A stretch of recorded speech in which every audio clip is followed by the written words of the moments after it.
Hi everybody! This piece of news comes out of the blue, and I'm super surprised SNK dropped it when they did. We've known for a while now that January 25th and 26th was going to be the launch of Tekken 8. We also knew that late January would see the launch of the second Under Night In-Birth game. So it's a bit odd that SNK would drop something as game-changing as a brand new mechanic out of the blue on the exact date Tekken 8 launches. Now we don't have an exact date for when we'll see Advanced Strike, which is a more offensive version of Shatter Strike. It has been clear for a while that the King of Fighters has a grappler problem, and this new mechanic is intended to offset a little bit, as it hard breaks wake-up throws and other similar moves, though it comes with a trade-off as it's a little bit slower than a traditional Shatter Strike. But this got me thinking, is Season 3 for the King of Fighters 15 just around the corner?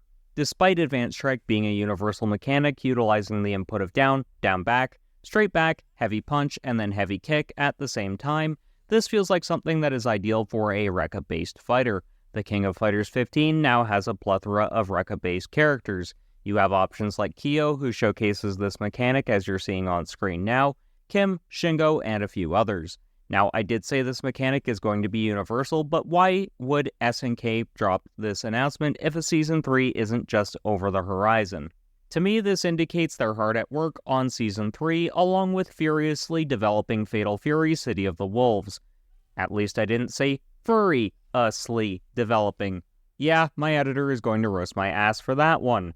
Wonder if he'll make a George Carlin reference this time. Listen here, you two big Canadian piece of monkey crap. Now look, listen to the Belmont, the world heavyweight champion, okay? Listen to the Belmont, because you're going to have to do it, okay? If you make one more, and I mean one more, bad dad joke, one more bad pun, I am telling you, the Belmont will take an express flight up to Canada. He will go around Toronto, okay? He will have some fun in the Toronto nightclubs and such. Then when the Belmont's done, he will express himself straight to your fucking house. He will not walk through your door. He will kick the damn door down, and he will turn his size 12 boot sideways, and he will stick it straight up your candy ass. Anyway, adding a new mechanic makes almost no sense if they're stopping at 2 seasons. Usually when fighting games add a new mechanic, it's to extend the lifespan of the product. Most fighting games in this day and age last for 3 to 5 years, so a 3rd season from that standpoint just makes sense for the King of Fighters. Also, like I said, Rekka characters will probably love this mechanic more than any other archetype. I previously speculated that Mei Lee would be an amazing addition to the roster, and since she's a Rekka-based fighter, she would benefit greatly from this tool. SNK could also do some really interesting things with her mechanically if she winds up being a Season 3 character. Since she is also a stance-based character, which by the way I've previously covered in a different video how to make stance characters more accessible, you should check it out when you're done with this video, but just as an example, they could have Mei Lee enter a stance after pulling off an Advanced Strike, then giving her different combos if she entered the stance from that type of strike. Yes, I know I'm huffing copium on this one. She hasn't had a new entry in the King of Fighters since 2002. But damn it, if Tekken fans can get Jun back in a canonical appearance after almost 30 years, SNK can throw us Mei Lee stands a bone. I mean, just imagine how she'd look in 3D. It'd certain... Now, Colin Lack, what did the Belmont already tell you? You're gonna have to shut your two big Canadian ass up, okay? Now look, everybody in the fighting game community has one character that they attach themselves to. Me, I like Striker. He is a good fighting game character, but the Belmont had to wait for over 10 fucking years for NetherRealm to put him in a game. You want to know why the Belmont had to wait for that?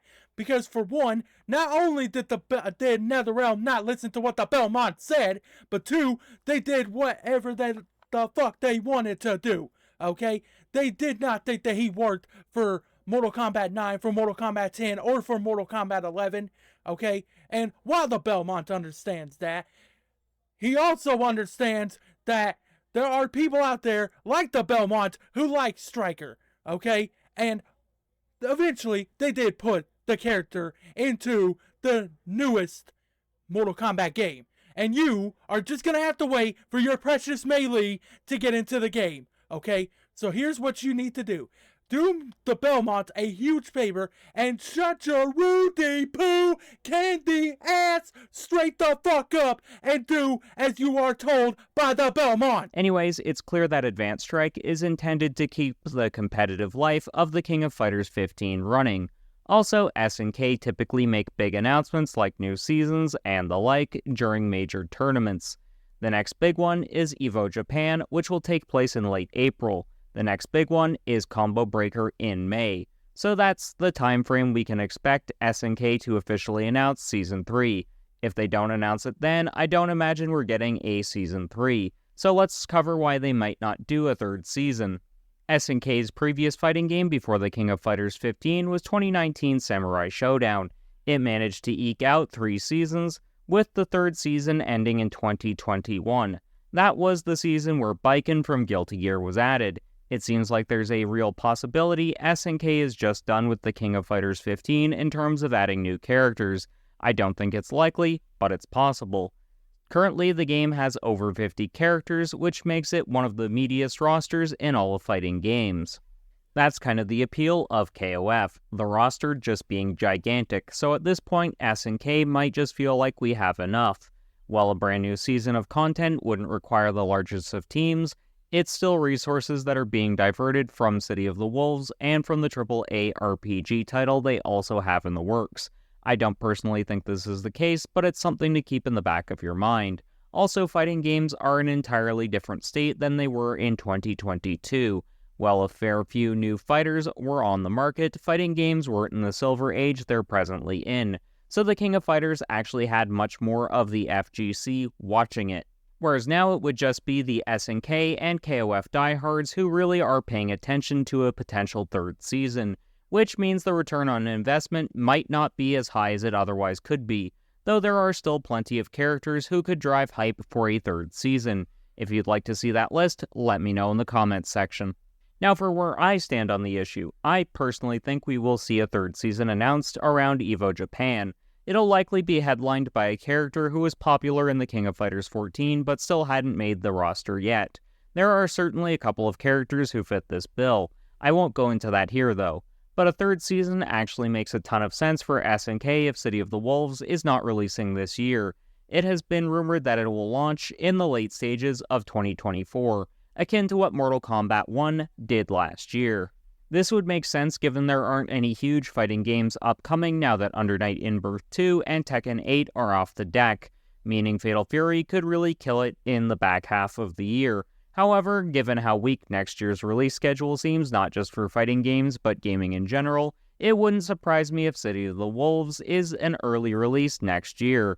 If you found this video useful so far, why not consider subscribing? It really does help the channel out. Anyways, if SNK don't want Fatal Fury to be fully buried by Tekken, Street Fighter, Mortal Kombat, and to a lesser degree Under Night, then it makes sense for them to hold off on releasing City of the Wolves until next year. Going by this logic, you can see, while a Season 3 would appeal to a very small demographic, it actually makes sense for SNK to make one, since they wouldn't need to dedicate a ton of resources, nor would they need to worry about a new game getting mostly ignored by slightly older releases. We really are in the silver age of fighting games. We are literally spoiled for choice, at least when it comes to the 2D side of things. When it comes to 3D, we're pretty much left with Tekken 8, and that's about it. But it really is an excellent game. It's because of our being spoiled for choice, I think a lot of fighting game developers are going to start staggering releases more going forward, so that other fighting games have time to shine, and so that sales won't be cannibalized like they were in the early 2000s when the market was oversaturated. If you've enjoyed this video, consider hitting the like button.